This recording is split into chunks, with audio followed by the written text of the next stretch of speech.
right, let the lines come in. Let's go over here.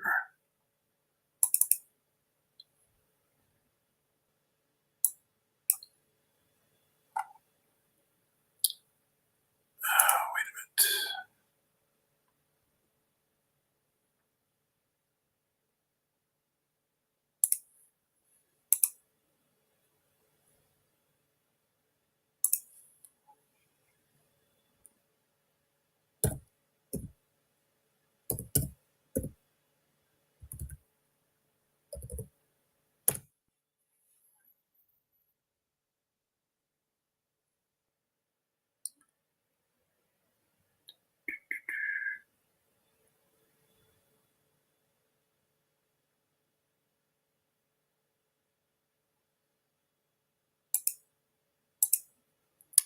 All right.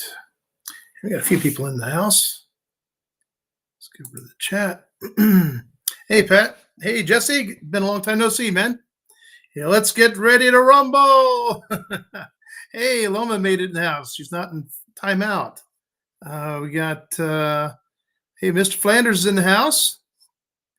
And Miss Christie. And got, hey, Deb. Good to see y'all. Okay. As you could just imagine, if you haven't been to Rockfin to go check out some of the video links that they've been posting. One was with me speaking with Alma Whalen at the Secretary of State Elections Division office. And what was very interesting is that she made some mistakes. Oh, yeah. I'm going to post that up over here. There's one. So fire season been busy. Oh, I understand. I'm still trying to figure out why they can't put out a few 1,000-acre blaze. And we've had 1,000,000-acre blazes, and they seem to eventually get to those. But it seems to me like they're kind of letting them grow. Hey, Barry. Good to see you, buddy. Let's see. Hey, Ron. And Miss Kim. Okay, so with first of all, let's go back to where we need to be. Welcome to the Lions Den. I'm Paul Romero, your Constitution Party nominee for governor. And yes, that is going to come to pass. So I know you're hearing all kinds of weird things from the opposition. What's funny is they already had an entire slate of nominees scrapped by the Secretary of State based on their ruling. And what's really interesting is that for that basically covered them all the way through the end of July for all their violations. And apparently they didn't really understand what Secretary of State Elections Division Alma Whalen said to them in her ruling, which is really weird because it's there in black and white. Well, besides not fixing their bylaws, which they didn't really have time to, and they didn't give the proper notification for doing that. And even the one they tried to do, they're trying to make it where anybody can be their candidate. Doesn't matter what party.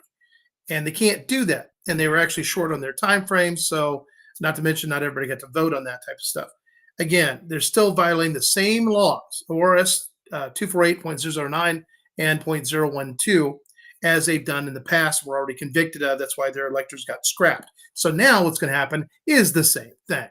Theirs are going to get scrapped, but for other reasons as well.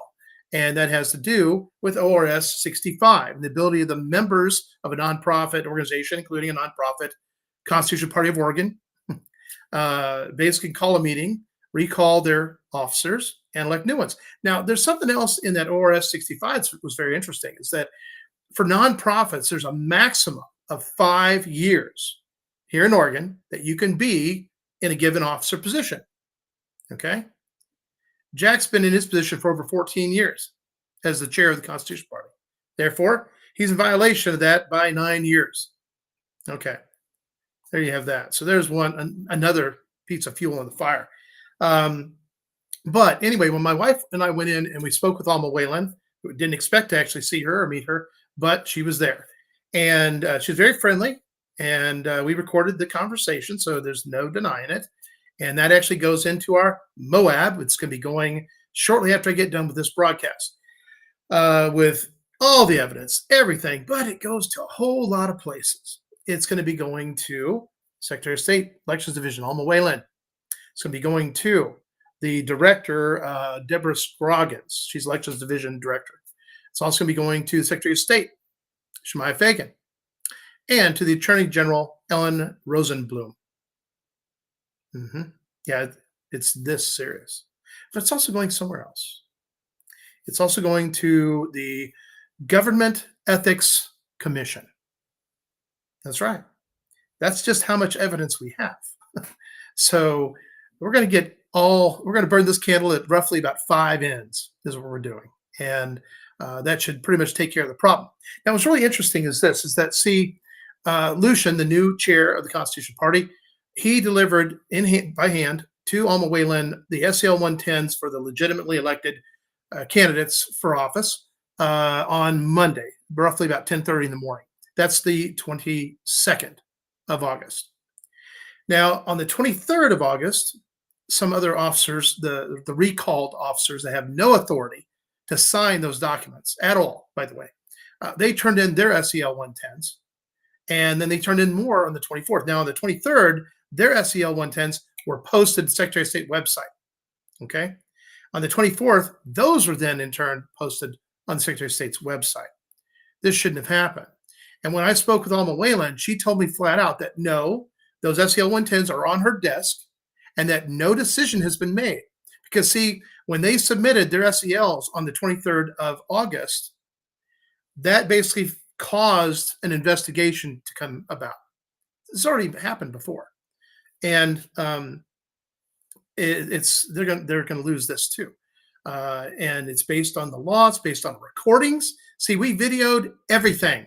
So we have all that stuff. And they were recalled and they were notified of their recall. They could have stayed up there, participated, and voted to not recall them, but they chose not to credential and not to vote at all. Basically, they weren't going to acknowledge the meeting at all. But they can do that. That's their prerogative. It doesn't change the fact that meeting was held under Oregon Revised Statute 65.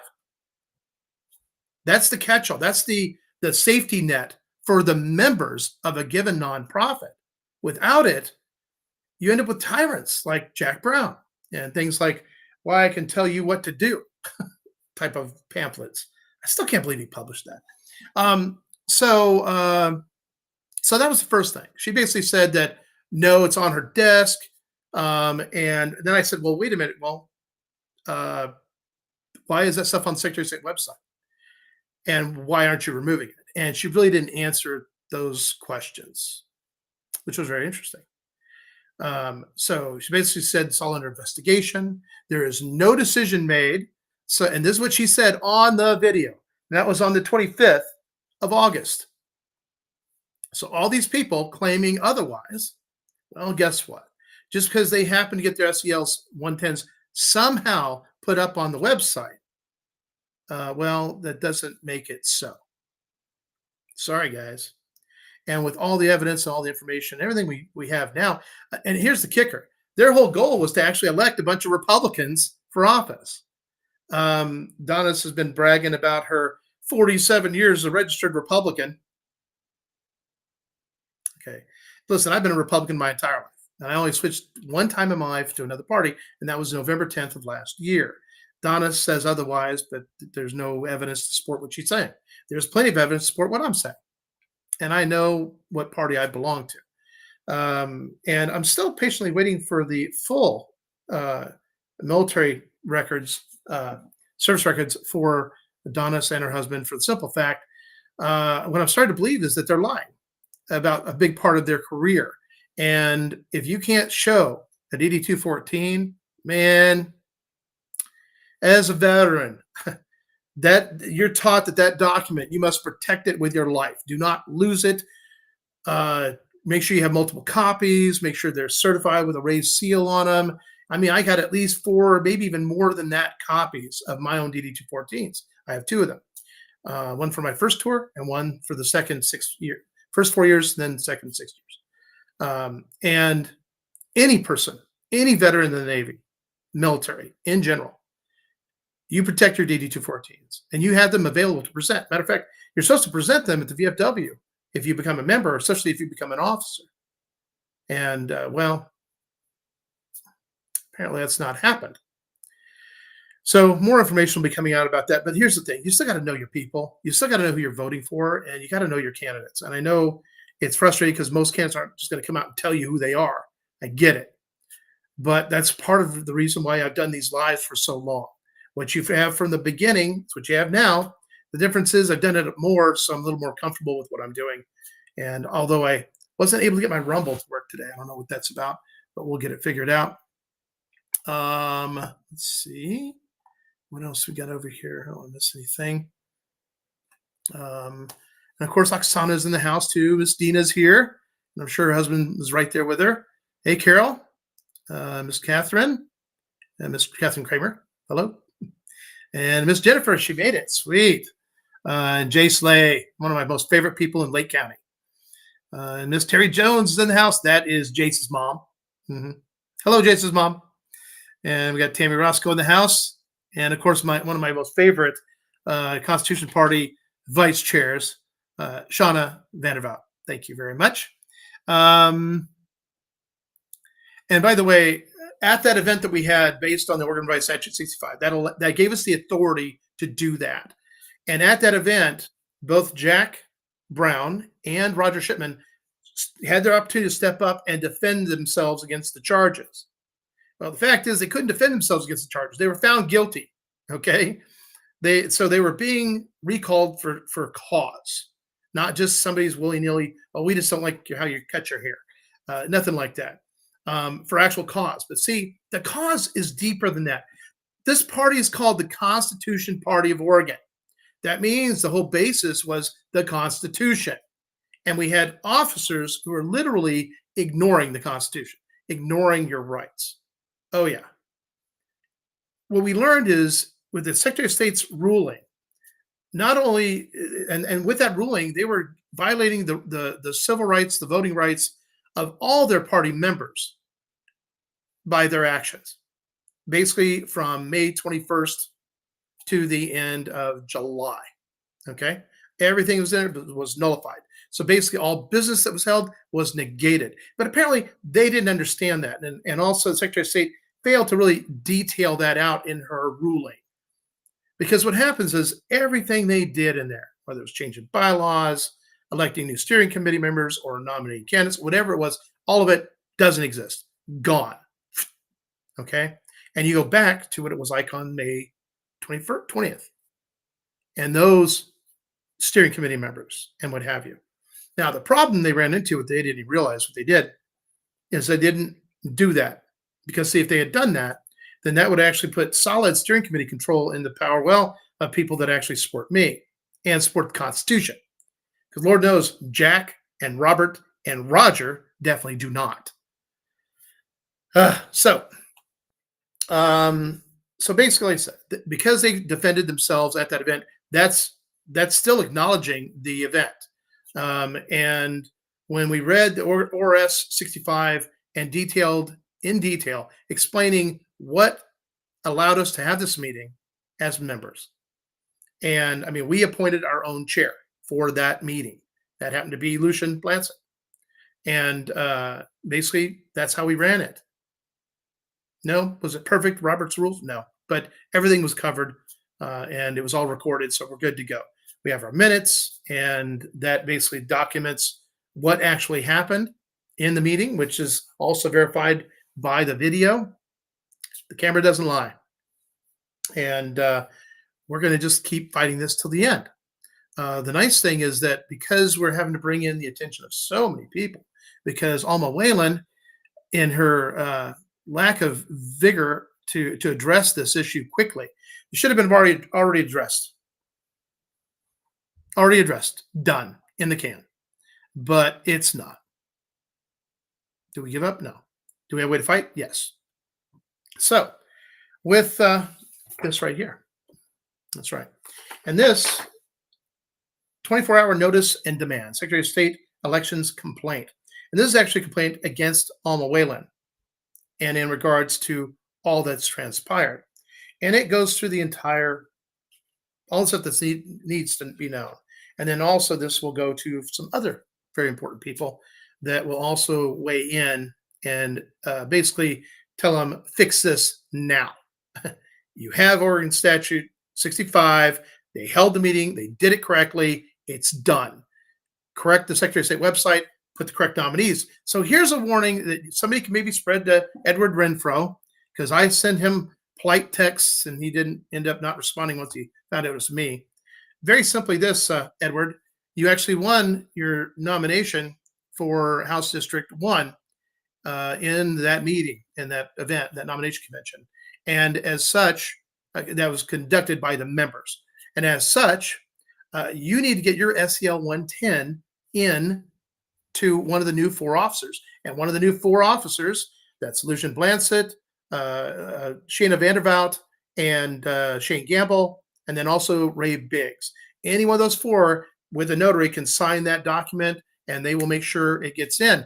Here's the problem. It has to be in by close of business on Tuesday, the 30th of August. If you fail to do this, you're kind of you're SOL. That's when it has to be submitted by.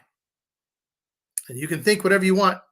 You can buy their BS, but the simple fact is the law is the law, the rules are the rules, and you need to step in here.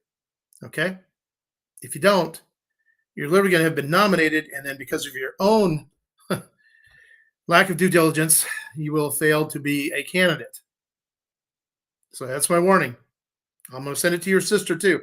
So listen, you better get it in, because if he doesn't, he's going to be pulled. And just to let y'all know, Jim Howard, who's a nice man, and unfortunately, he's not eligible to be a candidate in the Constitution Party. And because of this, because we had to go back and check and make sure everything was, all the I's are dotted, T's crossed, good to go. He was elected, but he's not eligible. Okay. And that's because he didn't join the Constitution Party till May 21st. That's what he tells us. You had to have at least been in the party not later than April 26th. That's the deal. And with our current bylaws, what it allows for is that if we do have a candidate that has to withdraw or ends up being not eligible because we've already elected somebody to fill that position, then the officers of the party can select an eligible person if we have them. And that's written into the bylaws that we approved also on Sunday, the 21st of August. So we tell them the truth. We play by the rules. We play by the laws. Instead, I get called crying baby and poopy head and all kinds of crazy stuff.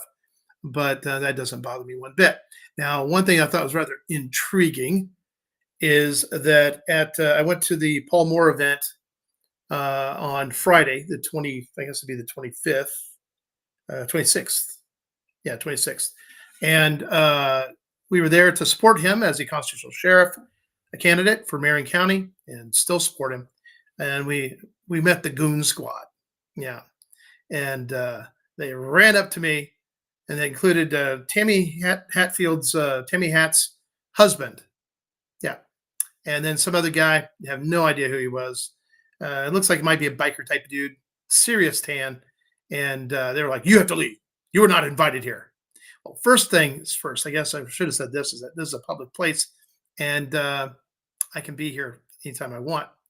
You don't get to tell me that. Now, if the owner wants to come out here and ask me to leave, I guess that might be his prerogative, but I don't think it'd do his business any good to do that. But anyway, they continued to lean on me while I was there, and I just smiled, was polite, and ended up talking to a lady from Arkansas, a nice lady.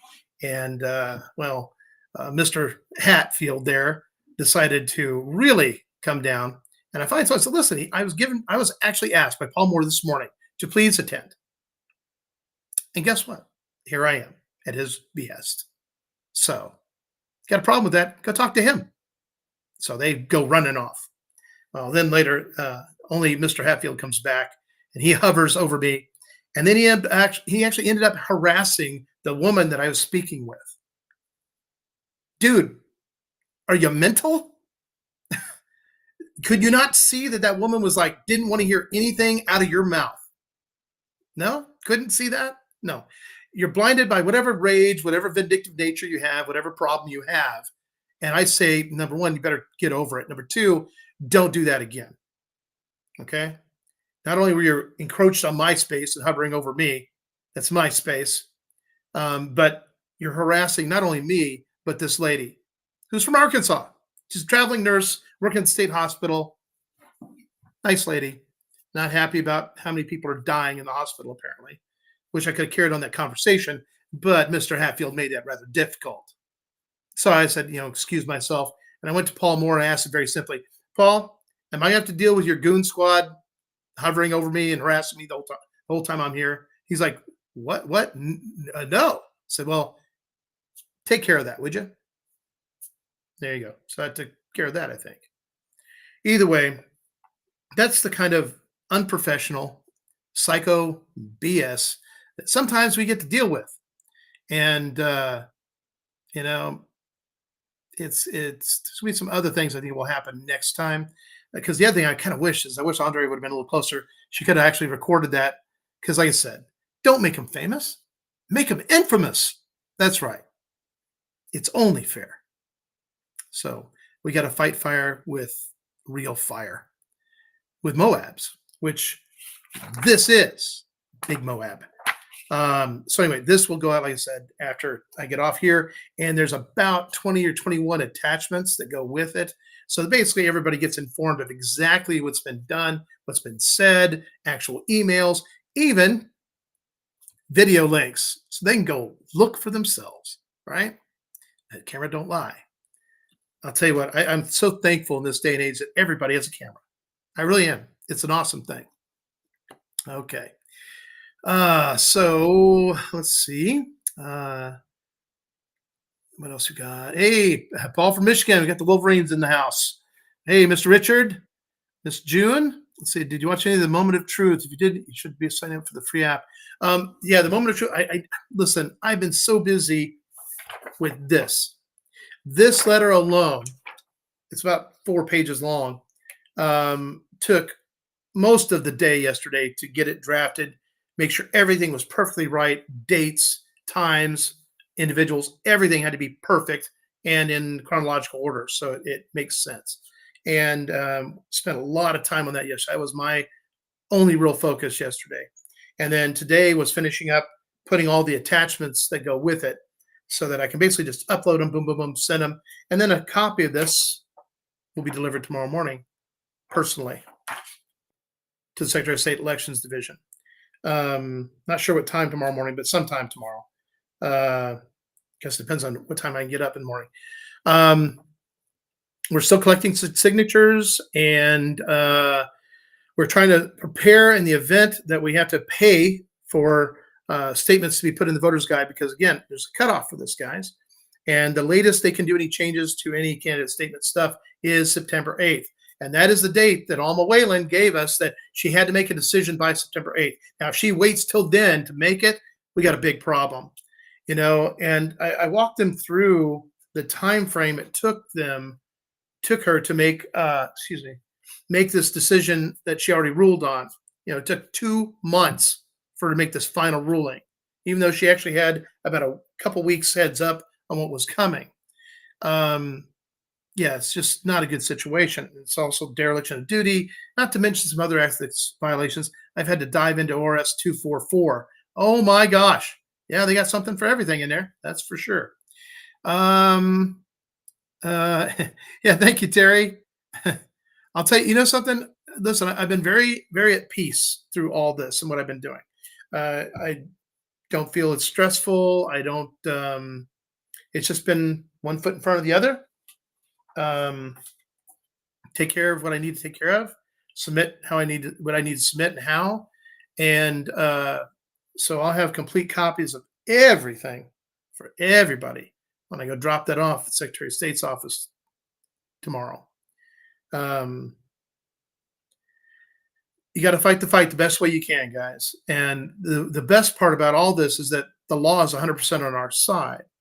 Now, the interpretation on the opposition side of the law leaves much to be desired. And they keep trying to bring in the fusion clause. That's already been squashed like a bug. And with the new bylaws that were approved by members on the 21st of August, there is no fusion clause. Matter of fact, it states there will be no fusion clause. No candidates outside the party will ever be considered for nomination. It's different to be endorsed when there's no Constitution Party candidates running for a given office. then we may endorse someone from another party. But that's it. And so there you go. There you have it. Um, yeah, something, June. We're hearing that there's been a big problem here in Douglas County regarding the voting records from the primary.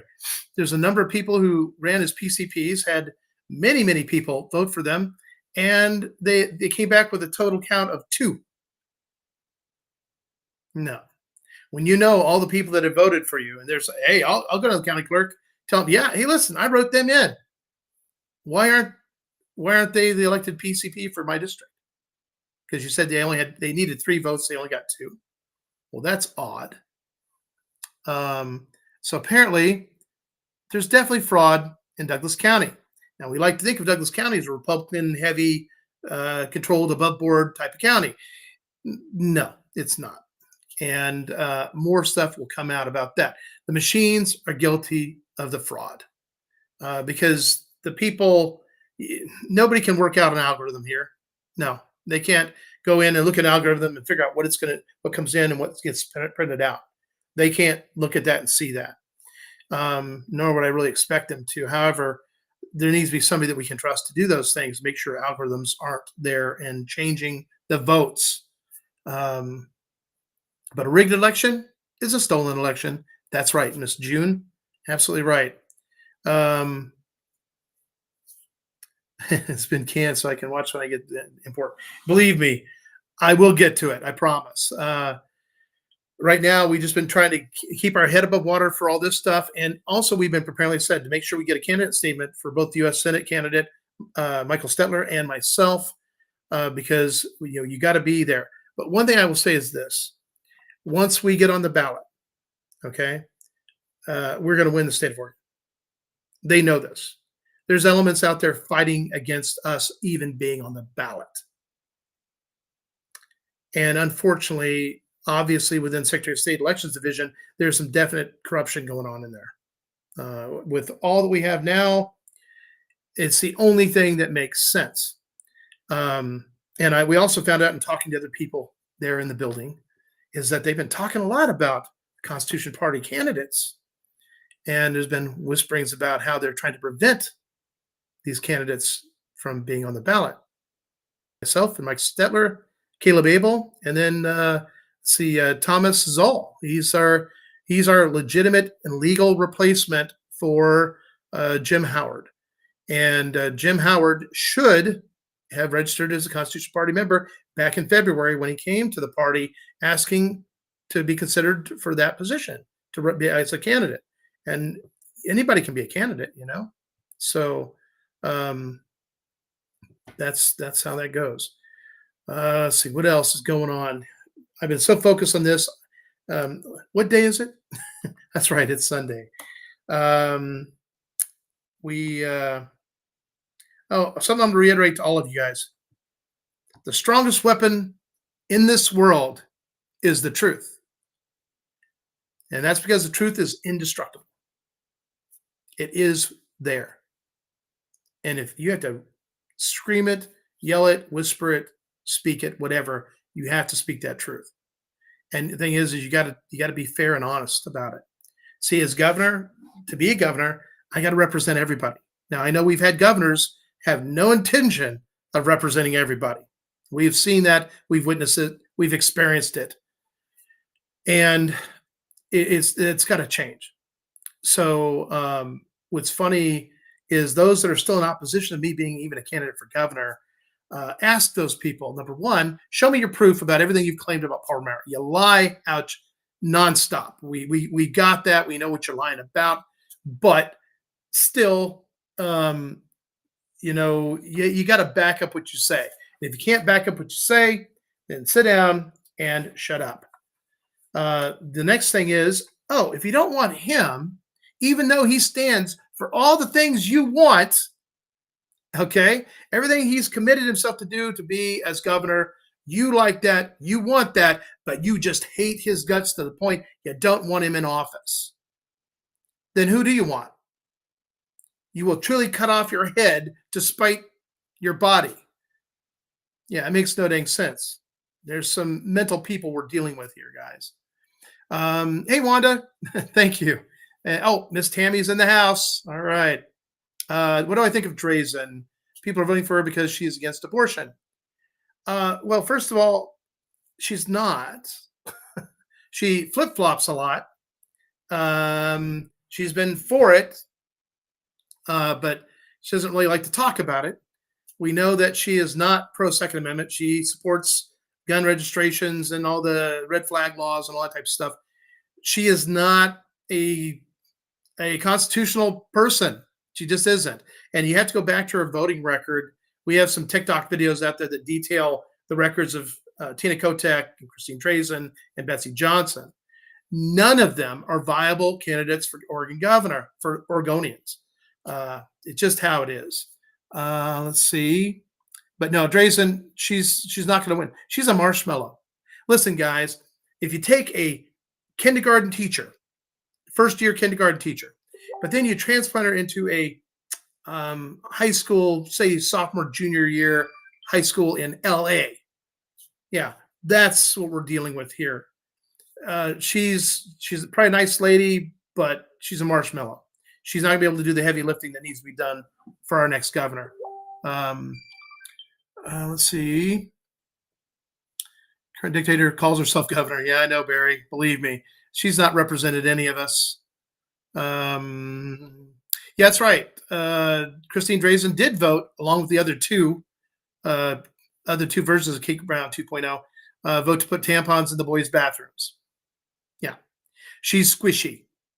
Okay, whatever she fears, she does what they want. See, we don't go in there and try to scare our representatives into representing us. We communicate to them. We're polite. Okay. Well, all the others out there, they're impolite and they attack and they threaten, and somehow they get away with this. But we're going to change some rules to address that, so that when they do those things, boom, justice is quick. It needs to be. Let's see. That's right. Christine Drazen, Betsy Johnson, Tina Kotek. They represent Kate Brown 2.0. Oh my God. Or actually, we're going to start calling it Kate Brown 3.0. Oh my God. If you haven't seen the new meme that's been out there, it's pretty cool. It's like Kate Brown gives birth to political triplets, and it's got all three of them in her baby stroller, and then it's got me photobombing in the back with American flag. This is where Oregon's at right now. We are at that crossroad. This is the end game for Oregon. Either we win and we get on the ballot and we win Oregon. I'm telling you that's going to happen. And if for whatever reason that we don't get on the ballot, well, they're looking at something way worse than any of us can really imagine. Because, for me, if they prevent me from being on the ballot, then there's all kinds of things we get to do. Because here's the thing. So many people violated so many laws. We actually get to file this up through the Attorney General, which we got a stack of them right now. It's important, but it's not going to help us in this moment. So that is coming, whether it's interference, undue influence on a candidate or candidacy. And there's a lot of people involved in that. We have evidence, we have witnesses, we have documentation, we have it all. So when all this goes in, they just outline it for each person. Boom. Yep. Okay. You're guilty. Have a nice day. Here's your fine. Here's whatever your penalty is. So at some point, there's going to be justice and actual accountability. But that's going to have to come after we get done with this. But the thing I'm going to remind the people that have been in opposition is that if I don't end up on the ballot, I'm going to have a lot of time on my hands to do all that stuff. Once I am on the ballot, I'll be busy campaigning, but I still will be getting back to that eventually. And we have to fight the fight all the way. There is no giving up. And I also use this as a reminder, when it comes to the Constitution, it's either all of it or none of it. That's it. That's your two options. There's none of this, well, in here, we're going to work and change this, and we want to protect people and all that. No. You can't do that. So some are saying I'm an extremist. Oh, gosh, what was it? Somebody was saying something about that today. Let's see. Yeah, that's another thing, Sean. You're right. Most Republicans don't want to vote for Drazen. That's pretty bad. Because here's the thing, she got like 24% of the vote in the primary. That is dismal. That is really, really bad. That means over 75% of the people that voted in that primary don't want you. I like those odds. Got 75% of the Republicans that will vote for me. There you go. Um, May the truth set you free. Exactly right. One thing about the truth is it's really easy to remember. People always ask me, "How do you remember all this stuff?" Because it's the truth. It makes it really easy. Because right now, I listened to a thing, a little rant that Edward Renfro did. I was really, he just talked himself in multiple circles. It was like, try again, dude. Go back and say out loud what you wrote and realize you got to fix that. It's just not good. Um, what else? Oh, something I'll share with you. We were down at the corporation office at the SOS on Friday, and we had to take care of one thing for our Roar Entertainment LLC, and it was basically doing business as and the corporation name. And what happened on the day we did it, somehow one went in first, and then the other one went second, and it should have been the other way around, and it messed it up completely within the system, and we couldn't fix it online. So we had to actually go in, and the very nice people in there, very attentive, very polite, very kind, very helpful, took care of our problem. Yes, and I salute all of you in there. I'm happy to say there's one element in our Secretary of State's office building that is actually doing the job. And then the other issue that I've had, you've heard people, they're trying to turn me into some type of felon with these things. And understand, anybody who knows what a corporation is, when a company is incorporated, it's like it's its own entity, and its employees are not necessarily accountable for the corporation. But it's a way to protect. Otherwise, everybody be suing everybody. It'd be kind of a mess. So if a corporation makes a big decision, you sue the corporation. There you go. It makes it quick and easy. Well, for UWalk Today Incorporated, which is a incorporation that my wife Oksana actually owns 85% interest in, and currently I am the president and CEO. I have always been the president and CEO. I'm the one that's actually worked on business plans and getting it presented and finding uh, basically the people that are going to help build, manufacture, and distribute our product, which is awesome. Okay. And the good news is we signed a contract for someone that's actually facilitating all that as we speak. So basically, we can't even, right now, we got a 5-year agreement, and we can't manufacture, we can't distribute, we can't sell, we can't do anything like that. We maintain the patents and we maintain the website. That's it. That's all we have to do. And accept our royalties check, which is about 5% of the retail price of every unit sold worldwide. Pretty good deal, guys. So that's what's going on there. Now, what happened I don't know, 3 years ago, 2.5 years ago, some document that we're supposed to get, and every company gets these every year, I guess. And it's a renewal of your incorporation license. Now, why do you have to keep renewing this? I'm not really certain, because it seems like kind of a waste. But you're a corporation. You're doing tax returns. You're submitting the stuff. It should be good to go. And anyway, people are claiming, "Oh, look, he didn't do it. Yeah, he is illegal. Yeah, he's a felon. Yeah." Give me a break. When I went and talked to this office and said, "Can you explain to me, does this happen very often with other corporations in the state?" They go, "Oh gosh, it happens all the time. Like with almost every corporation. It's like they'll forget or they'll miss one or two. They'll come in, correct them, get them all squared away, and move on." So it also lends itself to the question, well, is it really that important that you keep collecting this fee every year on a given company? What are you paying for? It's not like they send you a new sticker, right, to put on your window, like your license plate on your car, right? So yeah, but she said, no, it's not really a big deal at all. It happens all the time, no problem. I said, oh great, well hey, good. I'm here to go ahead and just catch that up real quick, get it taken care of. And then we did that, and it's all done. So, and by the way, I was still the president and CEO of UWalk Today Incorporated since I came on board back in 2018. Yeah. And my wife actually is the chairman of the board. You want to know why? She owns 85% of the company. Yep. There you go. So, um, yeah. So all these people that keep trying to find stuff and dig dirt on me, it's like, you know what, go ahead. You're just going to make an idiot out of yourself. And I'm kind of okay with that. It just exposes you for the pathetic excuse of a person you are. Listen, I understand if there's legitimate, real information that people need to know about somebody. And I'm a big proponent for that. Matter of fact, I've exposed a lot of people, but it's been the truth. It's not been speculation or lies. And we've listened to lies out of so many people's mouths ad nauseum, and they just keep spewing it. Yeah. Let's see. Guess I missed something. Why would you not be on? Oh, Kathy. What it is the Constitution Party officers, they're now recalled. We figured out a way to fix the problem.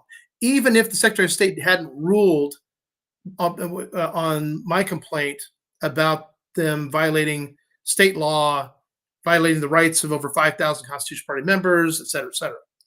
And so we got that ruling on the 4th of August. And the backup plan always has been ORS 65. And this is the statutes that oversee nonprofit organizations in Oregon. And according to the ORS 65, and give me 1 second, so I guess I could go ahead and read you a few things. Where did that go? Gosh, I have so many documents over here. Oh, man. You'd think that I'd be wanted to have pretty handy. Oh, come on. Yeah, got piles and piles of documents here. Oh, gosh, I had to all but arm wrestle Luke at the Secretary of State's office Friday to get some letters stamped that they were received because Alma Whalen wasn't responding to me, Shauna Vanderbilt, and all kinds of things we've actually been submitting to her as evidence and information on all this stuff that we're dealing with. And it's been a little bit frustrating, but you know what? You just got to keep fighting the fight. Never give up, never surrender.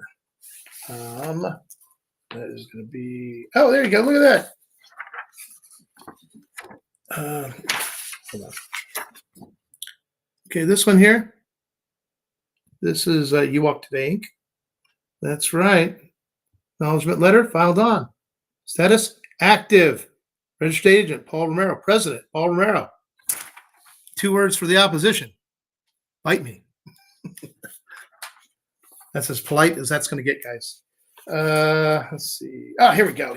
This is what I'm looking for. All right. So, and by the way, this was read at the members' meeting of the Constitution Party of Oregon for organizational meeting and nomination convention on the 21st of August at Armitage Park in Eugene, Area J.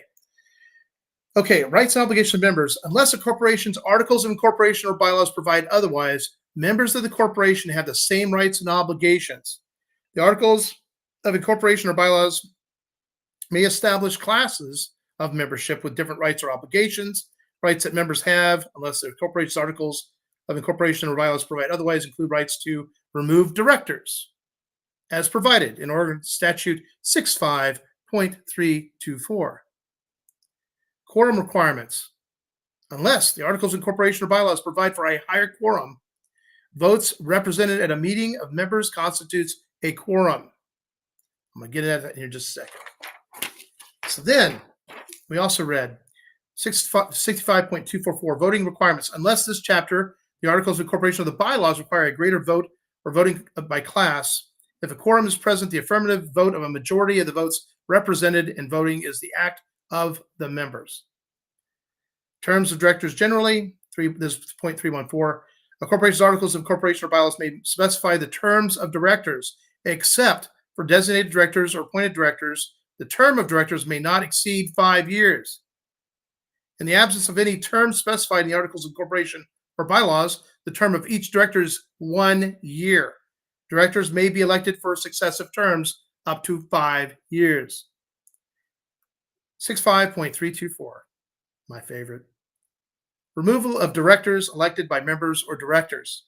Unless a corporation's articles of incorporation or bylaws provide otherwise, the members of the corporation may remove one or more directors, the members elected with or without cause, unless the articles of incorporation provide that removing a director requires cause. These directors were removed by cause.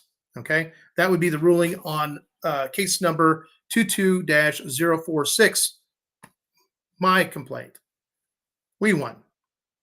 If a director is elected by a class, chapter, or other organizational unit, or by region or other geographic grouping, only members of that class, chapter, or unit entitled to vote may participate in the vote to remove the director. Doesn't apply here. See, there is no class. Everybody is the same. A director may be removed under paragraph A or B of this subsection, which I just read, by a majority of the votes cast. Simple majority. Members of a corporation may remove a director. The members elected only at a special meeting called for the purpose of removing the director, which is exactly what we did. The meeting notice must state that the purpose or one of the purposes of the meeting is to remove the director, which we did. An entire board of directors may be removed under subsection 1A or B of this section, which we did. So here's the thing. See, in the Constitutional Party of Oregon's bylaws, their bylaws are registered with Secretary of State. Nowhere in there does it allude to any of these ORS 65 chapters or any of the different articles. Doesn't specify an increased limit or anything like that. Nothing is specified. That's why I told you the bylaws of the Constitutional Party are so grossly inadequate. Okay, that they're literally built as a power loop for Jack Brown. That's what it is. Jack Brown, I should say, and Robert Ekstrom. Now, quorum. The cool part is we went through the process of announcing the meeting statewide. 4 newspapers, only required 3, but we did 4. And have affidavits for all that, receipts for all that. We had to have our venue. We had to state date, time, place. We had to state what the purpose of the meeting was for. Nothing more, nothing less. Okay? Basically, it's the agenda, but it has to be published. We published that we were recalling who we were recalling. And we also had to publish officers' positions that we're going to elect. And we also listed some names of people that were being considered. And then we also put there we were going to be voting on the bylaws and new bylaws. And then also that we're going to have a nomination convention where we're going to be electing candidates to be nominees in the 2022 general election. And we listed the actual offices, which is required, and also offered the names that are there that were us. Okay, so we went through the process. We did everything right. Followed Oregon Revised Statute 248.009, paragraph 3, dictates and denotes exactly what you have to do. And as long as the membership under ORS 65 follows that, we're gold. What we did on Sunday, August 21st, is 100% legal and correct. And by 1 o'clock p.m., those officers had been recalled. And we'd already started, actually, we were counting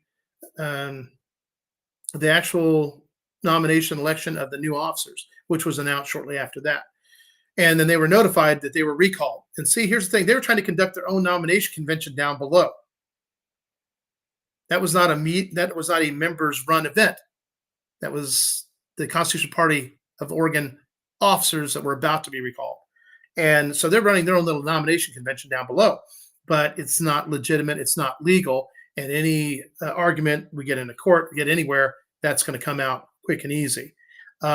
So we've supplied every bit of evidence we have for everything, including video. The camera doesn't lie. And then on top of that, with Alma Whalen and her position and what she's done, again, that's going to be a big problem for her. That's going to be addressed as well. So, yeah, we were pretty happy about ORS 65. And the concern you always have is like if the Oregon Republican Party, for example, Solomon Yu, guy's pretty astute. He's been keeping control for a long time. If they've made special accommodations in their bylaws that may actually mess up some of the protections of ORS 65, but they can't do it completely because ORS 65 is a safety net. It has minimal timeframes for these various officers and directors. And when you're a party executive committee member, executive director. Yeah, that's you. So Jack Brown, you can't be the chair of the Constitution Party anymore. You've exceeded your 5-year maximum for a nonprofit. Roger, guess what? Yeah, I think you've only been a secretary for a little while, but you've already been recalled. So that's that. And Roger Ekstrom, you've been vice chair for the same period of time that Jack's been the chair. Therefore, you're done as well. And you were also the chair before that for more than 5 years. So you're done there as well. I guess you could always run for treasurer or secretary. And that goes for both Jack Brown and Robert Ekstrom. Yeah. So what else we got here? But so basically, Secretary of State Alma Whalen, we submitted all our information, the minutes of the meeting, everything on Monday the 22nd, including our 3 of our 5 candidate statements, SEL 110s, for posting. She neglected to do that. Instead, she waited until the next day when she received some from the recalled officers. She posted those. And on the next day, on the 24th, some came in, she posted those. By the way, many of those candidates are registered Republicans or were registered Republicans until only in the last month or two. Okay. They're not eligible to be a Constitutional Party candidate at all. They're breaking other laws, and they're not smart enough to know what laws they've broken. We're going to enlighten them. So here's my advice to those people. Contact the Secretary of State and ask to have your SEL 110 rescinded, that you want to pull it back. There's your best advice I can give you. You want to keep your fat out of the fire? You might want to do a little preemptive action on that capacity and go ask them to remove your SEL 110 because you're in violation of the law. That's right. You're complicit with the violation because especially if you're a recent Republican, I mean, they were worried about a takeover. Oh my gosh, this is like a Republican Party takeover of the Constitution Party of Oregon. Give me a break, guys. I've been trying to grow the Constitution Party. Give people a good safe haven where we actually embrace and uphold the Constitution. Yeah. Oh, man. I know. You just have to laugh, Yes, Loma, you're paying for nothing. You have right to your own labor. The state attaches a fee to it and turns it into a privilege it needs to be about. I have to agree with you, Loma. I think once you come down and you incorporate, you pay the first little fee, no big deal. That basically gets you in the system and all that stuff. And that's it. And the best part is, think about the money they're going to save with having to send out annual papers and stuff to get you to come in and do it all over again.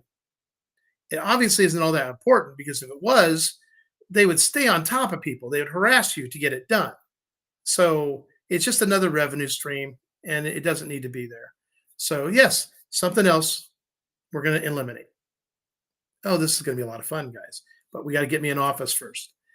The old Constitution Party sucked. The new Constitution Party will do things right and by the Constitution. The new party will grow and keep you informed. The new Constitution Party is good. And the other thing that we're all going to be responsible for is that when we have people that step into the arena that we know are not going to do the right things, or they're not doing them, we have to hold them to that. Don't be afraid to speak your mind. Our goal is communication, transparency, participation. We got to have it. And if we all know all the Constitution and all the same laws and all the same rules and all that stuff, guess what? We all stay in bounds. And if anybody crosses out of bounds, boom, we're on it. We take care of it as it was intended to be done. So I look forward to this stuff. Edward Renfro, I think he may, I don't know, maybe Common Core math he's employed. I don't know. I've been growing the party. We've got a chart somewhere around here, and it's been out there published. And since I came up, actually, before I came on board, the month before, I've been talking about the Constitution Party to a lot of people, and people were jumping into the party before I came in. Once I came in officially, boom, it took off, and has been taking off. And they keep, well, you're destroying the party. No, I'm removing the cancer that's in the party. And by the way, it's not just me removing the cancer. That's another thing. They keep focusing on me. like I'm it. I am not it. There's an army of people out there, Constitution Party members, that have been working diligently to build it. Do you really think I have the time to go dig up stuff like this? No, I don't. I have time to read it if somebody finds it. And then sometimes I have to go and make sure I understand it right and go talk to somebody who really understands it. Okay. When you're dealing with something new, it's like anything else. You got to study for the test, right? Well, somebody points to, oh, hey, here's chapter 65. You better study this. Really? Why? Oh, I know why now. This is going to be our saving grace. This is how we fix the party. And they keep acting like I'm destroying it. And Rob Taylor of the Rob Taylor Report thinks I'm destroying it. No, no. We're going to get rid of the riffraff. They're not going to show their face when we're done.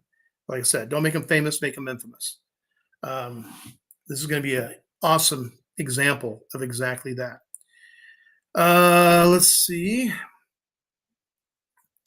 Yeah, and Edward Renfro, Eddie, I'm trying to warn you, man. I'm actually trying to help you. Okay, you want to know why? I'll tell you why. Because 14 people voted for you to be a nominee for House District 2 out of the Constitution Party, and 10 voted against you. And all you needed was 13. All you need was 13, and you're the candidate. And guess what? Legally, you were made the candidate. However, you have one little tiny little hoop. It's not even on fire to jump through. All you have to do is submit your SEL 110 to one of the new 4 officers quickly so that they can quickly take your information. You got it signed and dated. They'll fill it in. They'll find the notary. They'll sign it, date it, notary. You'll notarize it, and they'll get it in by Tuesday close of business. But if you don't do this, then you are SOL. And it'll be your fault. So we've warned you. We tried to help you. But, guys, you can lead a horse to water, but you can't make him think. Case in point. Hey, Dean. Glad you made it, buddy. So I got to finally meet Dean on the 21st. And I'm looking forward to actually having a Constitution Party event where we just get together and we barbecue and we just have fun. There's no real meeting at all. It's just have some fun, play some volleyball, and we might have to do it back at Area J because I think that'd be a good area for that. You can throw a frisbee. We can maybe pick up a game of cork ball. I don't know if y'all ever played cork ball. That's kind of fun. Even the kids can play that with the adults. Why would they support people who take away their ability to vote? Just does not. No, you're right, Tammy. I mean, we just missed that. See, we talked about how they violated the rights, the civil rights, the voting rights of over 5,000 party members. Just what they did between May 21st and the end of July.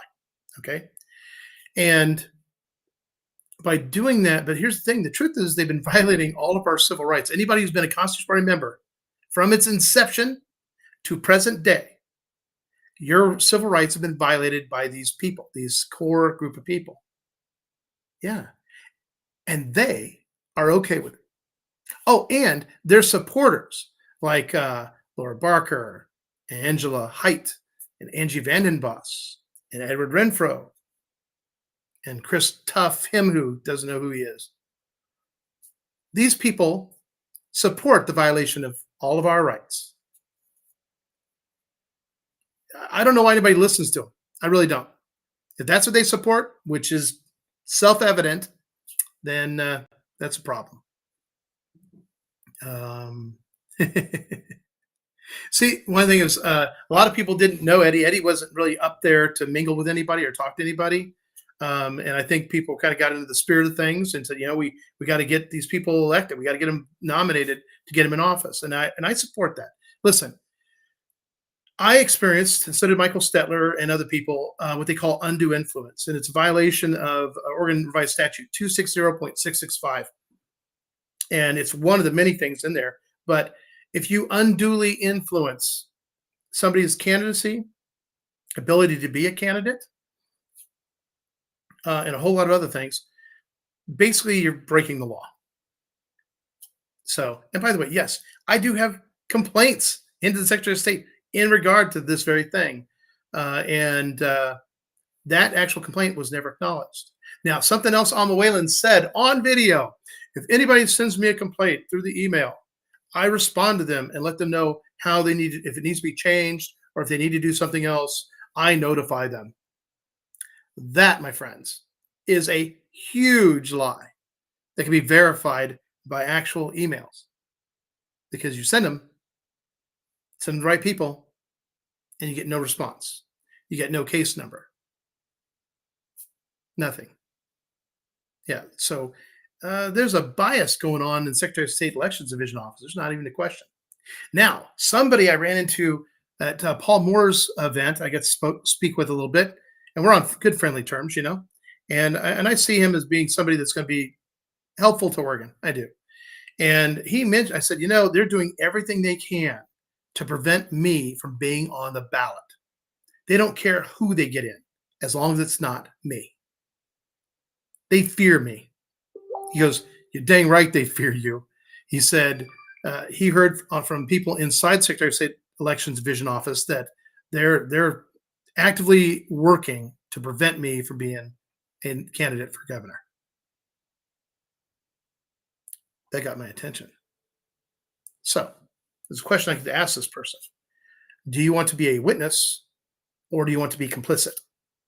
So I need names. Yep. So we already have this information, a lot of this information. So that just adds more fuel to that fire. But we have to blow it up. It has to be public. I have to do all this stuff right in front of all of you. And I have no problem doing that, as you guys know. There's only one little thing I'm holding back right now, but I have to. So all of you need to stay tuned and be ready for tomorrow. Okay? Also, if you're one of our good friends and people that support us, you can actually just give me a call or send me a text. And once I verify it's you, I'll give you a call and I will tell you. And the only thing I'm going to ask you is you can't tell anybody but people you know. You can either keep the secret, we'll participate, we'll help out, and we'll support the recovery of Oregon. Because, yeah, we're going to do something. Okay, what do we got here? Oh, the Mean Girl Club. Let me tell you what. Well, they don't discriminate. They let boys into that club too, apparently. So that's kind of good, I suppose. Let's see. Betsy says, "Hey, Betsy, I agree with what you're saying. Question: what about President Trump's situation and what they are doing?" Wow, you know, for too long we have been waiting for President Trump to be that knight in shining armor to save the country, and we've been waiting way too long. And it got to a point where I realized, yeah, I have to do something here in my own state. This is where I can affect what I can do. And, well, run for governor is a big deal. And with the right person as governor in the state of Oregon, we can fix a lot of things and recover the state so that when President Trump is our president again, which I'm confident he will be, this state will benefit to the full effect of his presidency, something we didn't really do with Brown in the commode. Yeah. So yeah, Drazen has a roadmap.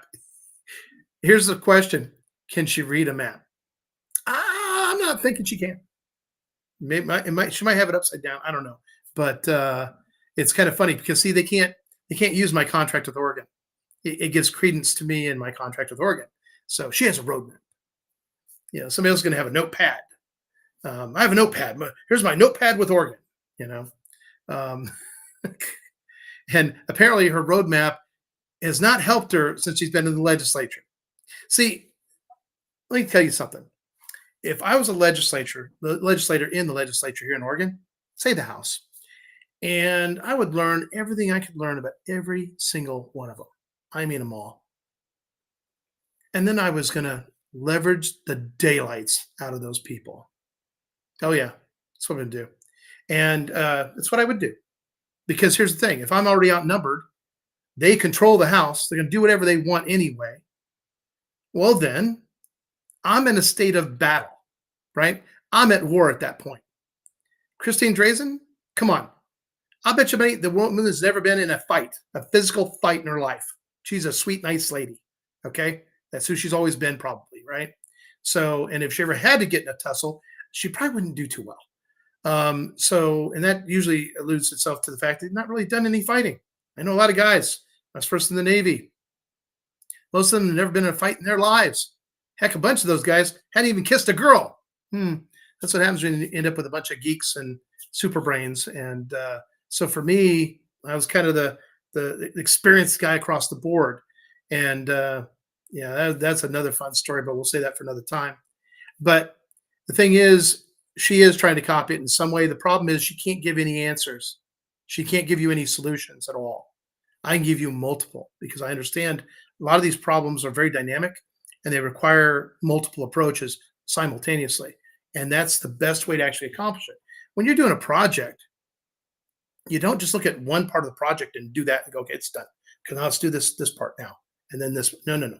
This can be okay, this one can be going to this one, and this one. These can be working now, okay? And then you keep track of them, you work it out, keep them moving. As they're getting to completion, you start setting up the next parts of the project you can get engaged.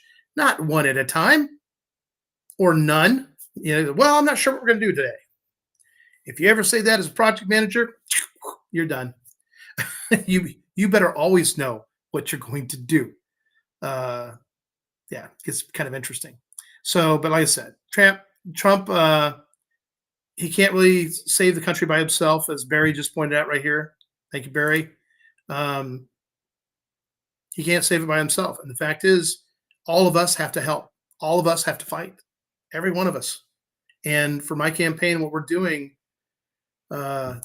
this is a chance for all of Oregon to step up and really, really be seen, really be heard, and experience a great response.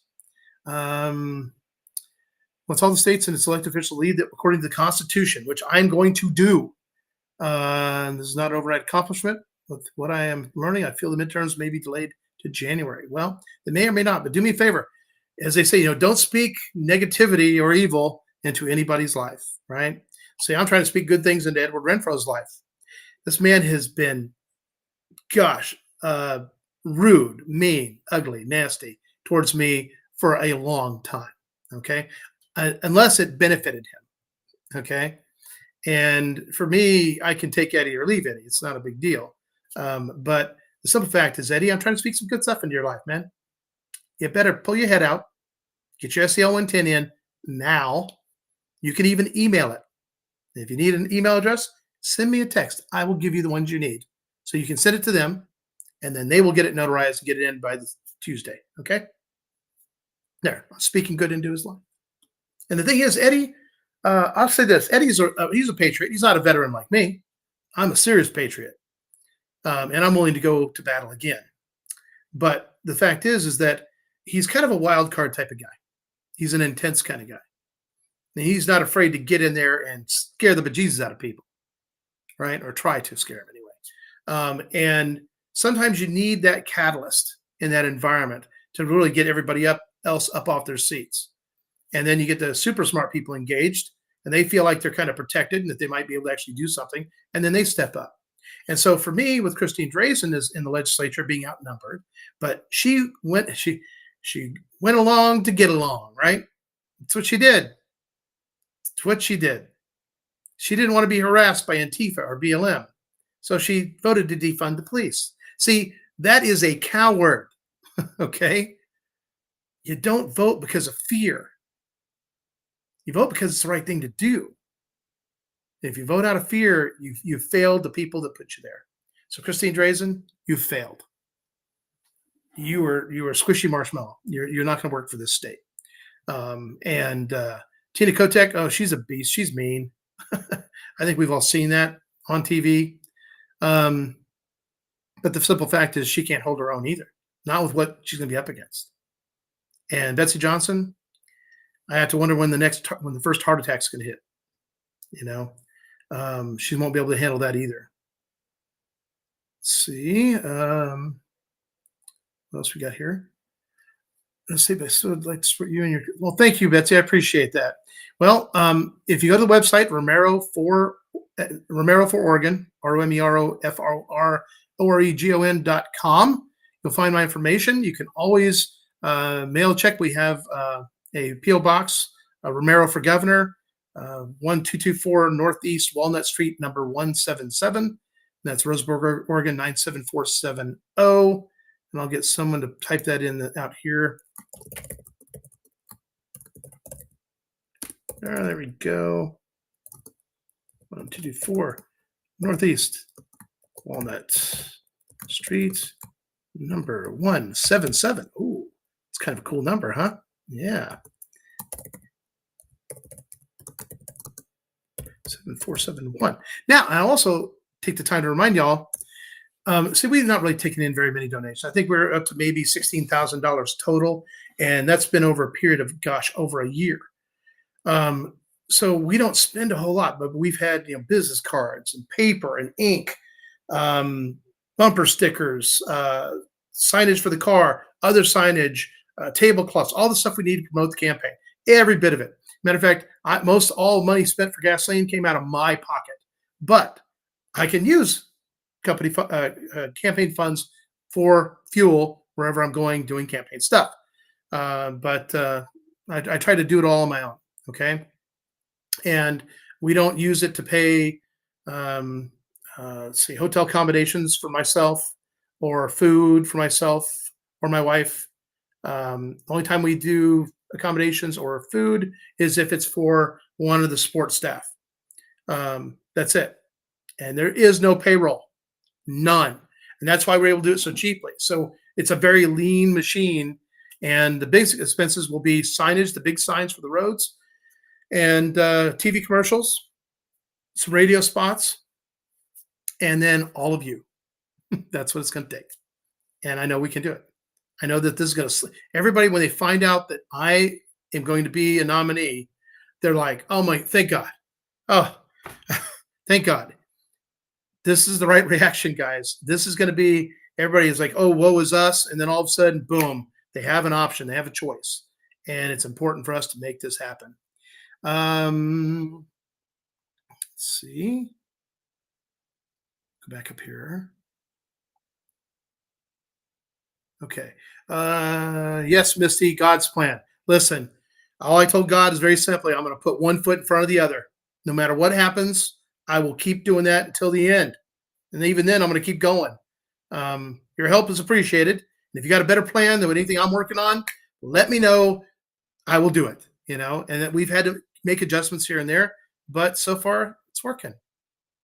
There you go. And the best part is, Misty, I've had peace through this whole thing, this whole ordeal. People are thinking, man, I would have quit long ago. I would have gave up long ago. I tell all of you, never give up, never surrender, except to God. It's what works, and if I'm not doing it, I have no business suggesting it to you. So I got to be that leader. I got to be that example. And that's exactly what I'm here to be. And by the way, remember this, leaders don't grow followers. Leaders grow leaders. And that's what I'm expecting out of all of you. Let's see. Will I be included in any of the debates? Well, the first debate that's already happened was in the beginning of August. And the next one won't be till October. Okay. There's a whole month and there's no debates. And so what we're going to do is we're going to go back to the first debate. I'm going to be given the same questions, same time to answer them. And then my friend Rogue Splice is going to actually splice those in to the original debate. So people can go back, watch the whole thing, and get a beat on all of us as candidates. Let's see. Everyone should be included in debates for the general. Absolutely. And they better not try to exclude me, because they're going to end up with a serious bunch of pitchforks and torches, I think. I hope. Thank you, Joan. She said, I hope you win this election. We live across the river in Washington State and go to the Dalles for almost, I guess, some time now. Barry, could be a stroke. Let's see. Are you going to ask for debate with other candidates? Absolutely, Mary. You come on. You know me, Mary. I have no problem debating these people on anything. They're going to go, well, we did this measure on this. We're going to convert this for homeless and all that. See, they're treating the they're treating the symptoms. They're not treating the underlying problem. And my approach to homelessness, for example, is well, first, all the homeless that were imported here from other states, guess what? You get a round trip ticket back to where you came from. Number two, if you can't pass E-Verify, you're not a citizen of this country, you're out of that homeless care system. Go home. Number three, the real homeless, mental health, drug issues, all this stuff. We actually have programs in the state already set up and running that actually work. I know, I was surprised too, but they're there. And that's how we fix that problem. Here's the best part about it. It doesn't really cost us any more money. You see? See, with the first group, send them back to their states, those governors will be footing that bill. Okay? Number two, the illegals. Well, that's where ICE comes in. ICE, do your job, or else we'll do it for you. And believe me, that'll be a lot cheaper than what it's actually costing us now. So that kind of minimizes that. And then number three, like I said, we are responsible for some of our homeless to help them out. Some of them are actually veterans, mental issues, PTSD. There's a lot of different stuff out there. And the other thing I just want you to know, homelessness isn't just for people with like serious drug problems. It happens to whole families. And in this climate we've had in this state, 80% of our Oregonians are one event away from being homeless. And with the way they've been stacking the deck against everybody, they're trying to create a bigger chance for that to happen. We got to burn that candle on that end, and then also get the jobs back and get people back working again. It's really that simple. And then they can afford what's there, but we're going to try to make that more affordable in a number of different ways, including a Homestead Act. We have all this BLM U.S. Forest Service land that won't be BLM or U.S. Forest Service land for very long once I become governor. Matter of fact, as soon as I can run through that whole Apache County resolution for the entire state, we will take back all that land from the federal government, give them the big, the Hawaiian symbol for good luck. Some of you might know what that is. Some you might not know what that is, but that's okay. So ready for road property signs. See what else we got over here. Why is Oregon paying the homeless to stay homeless anywhere from 30? Yeah, Dina, that's a really dang good question. I mean, gosh, my amount of income that I have coming in, maybe being homeless might be a better bet, 30, 50K. Do they have to do tax returns? Ice baby for all the illegals. Yes, mental health is something we have to address. What's crazy is OHA has like 5 psychiatrists they pay $500,000 to every year. I have no clue who these people are or what they actually do at OHA. It's obvious they don't do anything for mental health. So why are they being paid? Why are they even hired? Well, yeah, you're fired comes to mind. So that'll be also day one. See, they were giving the heroin addicts a 30-day supply. Yep, Mary, I heard about that. I also found out, talking to people down at Central Point, that a bunch of the homeless people that were there were talking about how they were being paid by elements of Antifa to set fires during the last big firestorm we had. Yeah. And Antifa is a domestic terrorist organization in this country. And that is how they are labeled by the federal government. And here in Oregon, we're going to deal with them accordingly. So this is my warning to all you little Antifa types out there. Stand by, because your days are numbered. Let's see. I was working on the rum fire, and it was almost out, and forestry took over, and now it is out of control. Local firefighters are pissed. Well, see, local firefighters, it's time for you to step up and speak your piece. I don't think there's anything in your contract that says you can't talk about what's going on. It's not classified information, but it needs to be heard. So here we go. The rum fire was being put out by good people that know their job and can do their job. I used to fight forest fires before I joined the Navy, and it was almost all the way out. And then apparently the state or the federal forestry took it over, and now it's out of control. the incompetence, or is it purposeful incompetent? Right? Which one is it? Yeah, I think we know exactly which one it is. And by the way, tell your friend, get the names of as many people as he can with forestry because I want to know them. I want to list names so that when I become governor, I can go have a personal talk with each and every one of them with the sheriff standing by. Kate Brown's trying to rat hole 15 million for out-of-state baby killing. Oh, wonderful. Well, I got news for her. That rat hole is going right back into the, well, whatever budget we have. Yeah, we won't let that happen. They go to homeless camps every Saturday, give $10 per bag of trash, then they dispose of it for them. Yeah. So exactly how does that fix the problem? See, that doesn't even treat a symptom. That just allows them to bleed off a little bit of money out there, and then also probably help somebody that has a garbage contract. Yeah, one state at a time. Pray for you in your state. Thank you, Lorelai. I appreciate that. So um, we, gosh, so right now, just let y'all know, we have till Tuesday to turn in all our signatures we need for myself and Michael Stetler to get our candidate statement in the voters guide. We have to do this in anticipation of our eventual nomination going through and everything. And by doing that, they'll verify these signatures, or if they decide, well, we don't have enough time to verify your signatures. Yeah, I've experienced that too. And by the way, as governor, think I'm not going to address that? Oh yeah, we're going to address that. And then we're going to, oh, come on. So the backup plan is that at some point they're going to contact, say, listen, we can't get your signatures counted, or we counted them all and you were short by 2 signatures. I know a guy that was short by 1, brought that 1 in, actually a sheet of 5 on the last day, and they refused to count his 1. Yeah, that's just how bad it is in that office against conservatives and Republicans. I know. They're not supposed to be that way. There's not supposed to be any disparity between how they treat everybody, but there obviously is. So the other thing we're doing is we're collecting funds.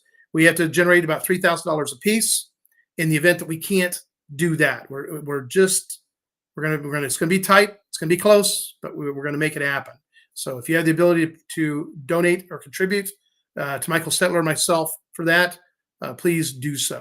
And if you have anything for Michael Stetler and you want to route it through me, I can do that as well. So just make a note on it. This is for Michael Stetler, and I'll make sure it gets to him. Okay, because offhand, I don't have an actual address that's best to send. Because let me tell you something about Michael Stetler. This guy is all over the state. He really is. He's participatory. He's been involved with various people's rights type groups. He does the Declaration of Independence by memory and to music. This is the kind of guy we want as a U.S. Senator. He really is. The best part is I can trust him, and I know you can trust him. So we're going to get there. Yeah, Mary, you know what? The day that happened, Robert Schwartz was there. He only needed 1 signature, and he brought in a sheet of like, I want to say 3 or 5 signatures, and I'm sure one of them was more than good enough. Joey Nations needed, I think, 5 signatures, and he was there that same day, turned in a sheet of either 8 or 10, and then there was me. We got a date wrong from whoever talked to whoever. We had all our signatures about, I don't know, I think like 650 plus, and we brought them in, and they accepted them, right?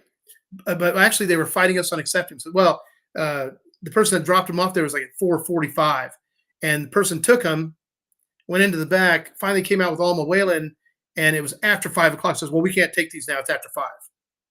It wasn't after 5 when we handed them to you. Yeah, that's how that went. So in the end, they accepted them. But then the next week, I think on Monday or Tuesday, they notified us and said, oh, sorry, we're not going to have enough time to verify all your signatures, so you're going to have to pay $3,000. Oh, yeah. Oh, and by the way, so did Joey Nations for 5 signatures. So did Robert Schwartz for 1 signature. All Republican candidates. Tell me something's not wrong in that office. Something's not biased in that office. What they don't understand is this. See, Alma Whalen's actually violated my civil rights. And because of that, even though she is a state employee, that means I can actually sue her for all damages that I'm going to incur through whatever happens or have incurred already through what's happened, including her undue influence, right? Damned if they do, damned if they don't. But I'll tell you this, they better correct themselves because that's the only remedy they have, to just play by the rules, play by Oregon statute, Oregon law. What else we got up here? Oh gosh, we got a troll dropping some information on here, guys. Gonna have to get her bumped. Fanique Mate. Sort of do it. Yeah, they refuse to take Joey's money. That's whoa, whoa, whoa. They refuse to take his money? Yeah, well, all I know is I think he had to pay. So that was my understanding. Him and Robert and myself all had to pay.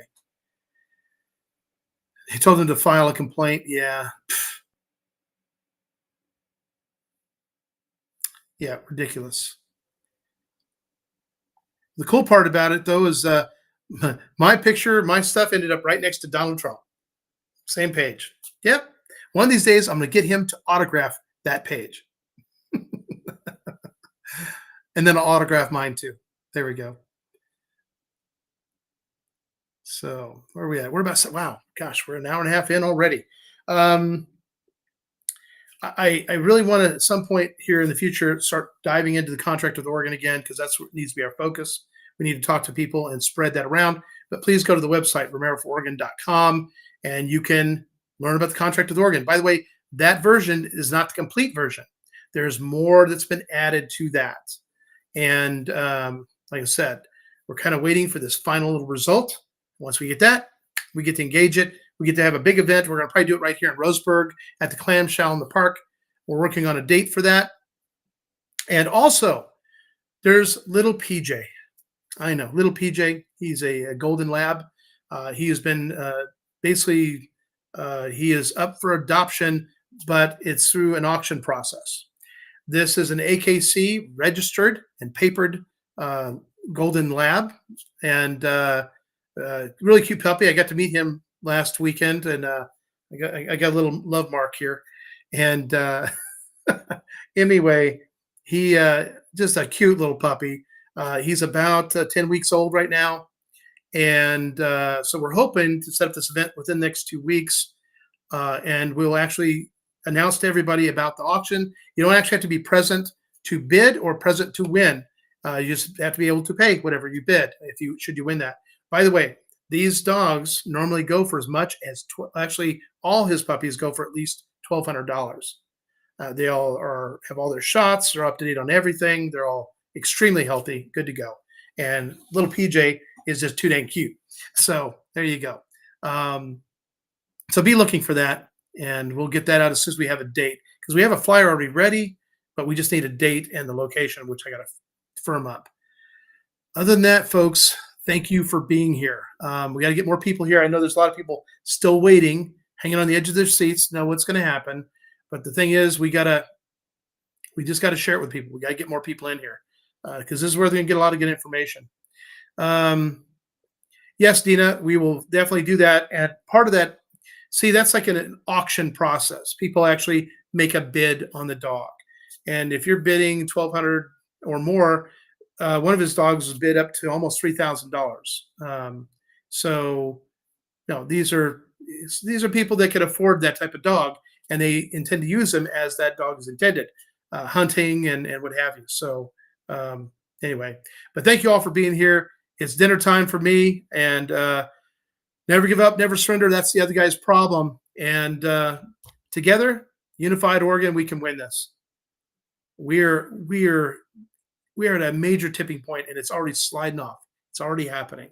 But we still have one last little hoop to get through. And once we do, it's on like Donkey Kong. So anyway, good night. God bless each and every one of you. Salute. And till next time, hang in there. We may have a live tomorrow, so